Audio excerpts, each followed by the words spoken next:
E o início do combate ao incêndio que destruiu grande parte do Parque Paulo César Vinha iniciou no dia 22 de setembro de 2022 e o término da operação foi no dia 31 de outubro de 2022. A operação crítica, envolvendo diversas agências que, portanto, houve o uso do sistema de comando de operações SCO.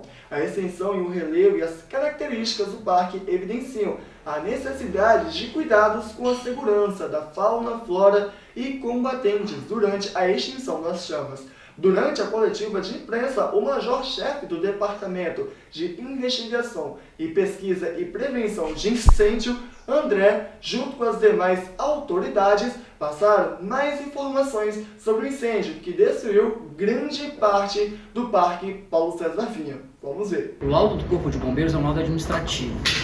O objetivo dele é descobrir a causa do incêndio. E nós descobrimos que esse incêndio ocorreu devido a alguma intervenção humana. O próximo passo agora, tendo em vista esse resultado, é encaminhar um laudo para a polícia para que ela possa fazer uma investigação criminal para descobrir a autoria e materialidade. Quando nós fazemos a investigação, nós temos que descobrir qual é a fonte de ignição, qual é a energia, qual a fonte de calor que provocou o incêndio.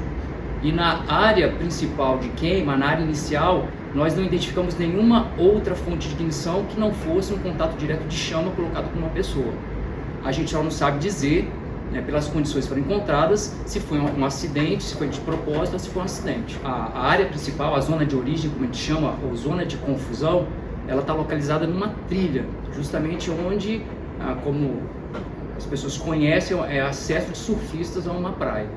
Então, quer dizer, com uma pessoa passando por ali, a gente não encontrou nenhuma outra fonte de ignição, como que possa causar um fenômeno termoelétrico ou outro tipo de evento, e por descarte, a gente chega à conclusão que foi causado por uma intervenção humana. A gente vai encaminhar lá para a Polícia Civil, eles vão abrir um inquérito, e daí vão definir as diligências que eles vão fazer com ouvir pessoas e, se for identificada a pessoa que causou esse incêndio, ela pode responder criminalmente. Então, a gente teve um dano principalmente na vegetação de alagado, que é a área que foi mostrada na apresentação.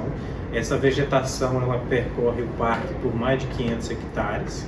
Só que é uma vegetação basicamente composta de espécies arbustivas e gramíneas que tem um crescimento, uma recuperação mais rápida.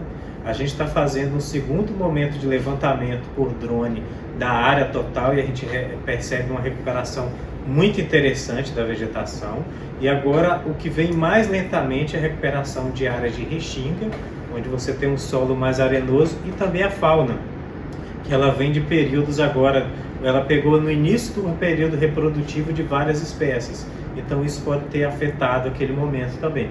Mas a natureza ela tem uma resiliência no parque também, ela tem essa capacidade de recuperação que com o tempo ela vai acontecendo.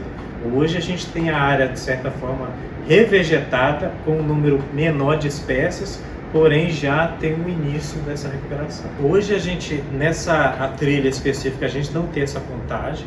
A gente pretende fazer por câmeras, com o plano de sensor você consegue. Hoje a gente tem a visitação aferida, quem entra na principal, dentro da sede do parque, que as pessoas vão até a Lagoa de Caraís.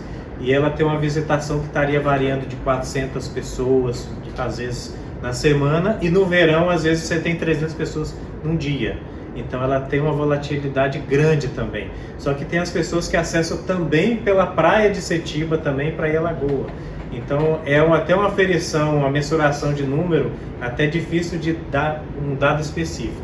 Então, a gente analisou a imagem aérea, analisou o loco, o próprio local, a trilha, vestígio, evidência, os órgãos que a gente conversou foi basicamente com os funcionários do parque, o próprio IEMA.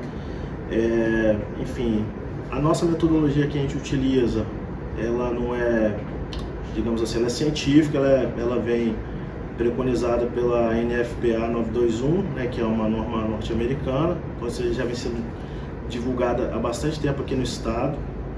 E, enfim, a gente segue essa metodologia porque é um método científico.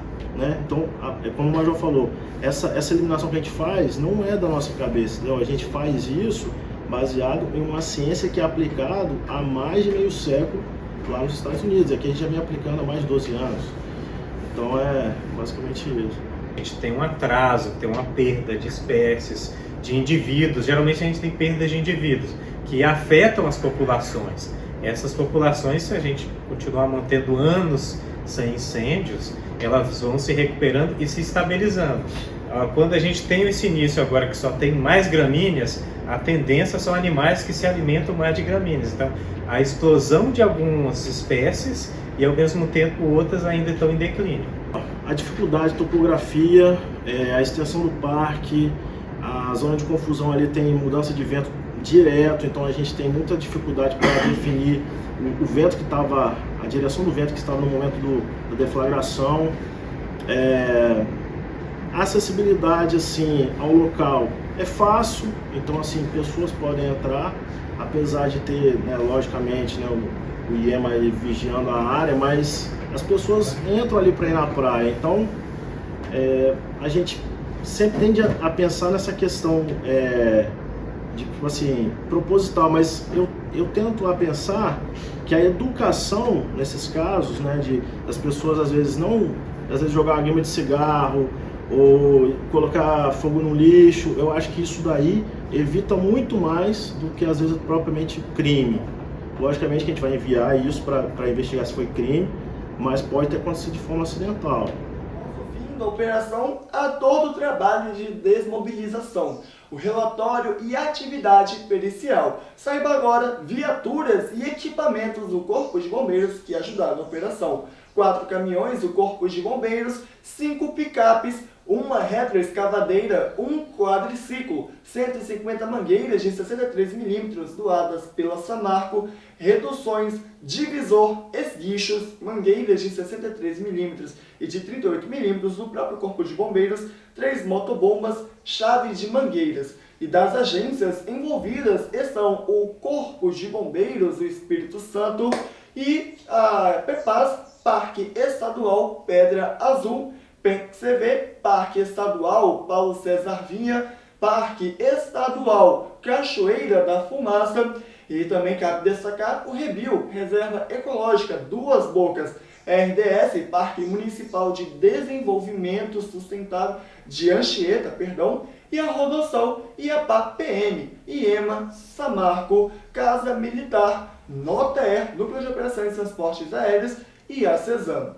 A análise aérea das imagens feitas por drone foi constatado que o incêndio se originou nas margens de uma das trilhas no interior do parque, a uma entrada para o parque nas margens da Rodovia do Sol, na altura do bairro Vilagem do Sol. E essa entrada é acesso para uma trilha do Tropical, a zona de origem do incêndio em que se iniciou nas margens da trilha do Tropical, devido a uma camada de vegetação relativamente alta e a seca com a ignição, e o incêndio se propagou com extrema rapidez por grande parte do parque.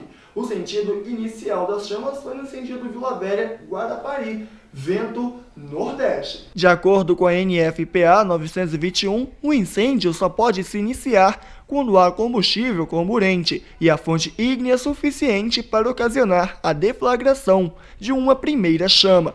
No incêndio em questão, foi analisada que o Parque Paulo César Vinha tinha a presença de combustível orgânico e do comburente existente no ar. As fontes ígneas, neste caso, podem ser ação natural, fenômeno termoelétrico, ação humana e combustão espontânea, considerando que não havia na zona de origem nenhum vestígio ou indício que o incêndio tenha se deflagrado por ação natural, fenômeno termoelétrico, e combustão espontânea, fenômeno físico, combustão devido ao atingimento do ponto de ignição, sem contato direto de chama. Pois é, e conclui-se que a única possibilidade que explica a presença de uma fonte ígnea capaz de ocasionar o incêndio em questão é a ação humana, pois não houve descargas atmosféricas no local, no horário e na data do incêndio, e não tinha evidências de fenômenos termoelétricos,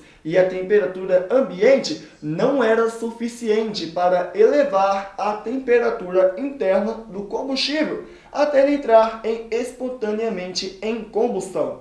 E esse foi o relatório do Corpo de Bombeiros. Eu sou Davi Leônidas e eu vou ficando por aqui.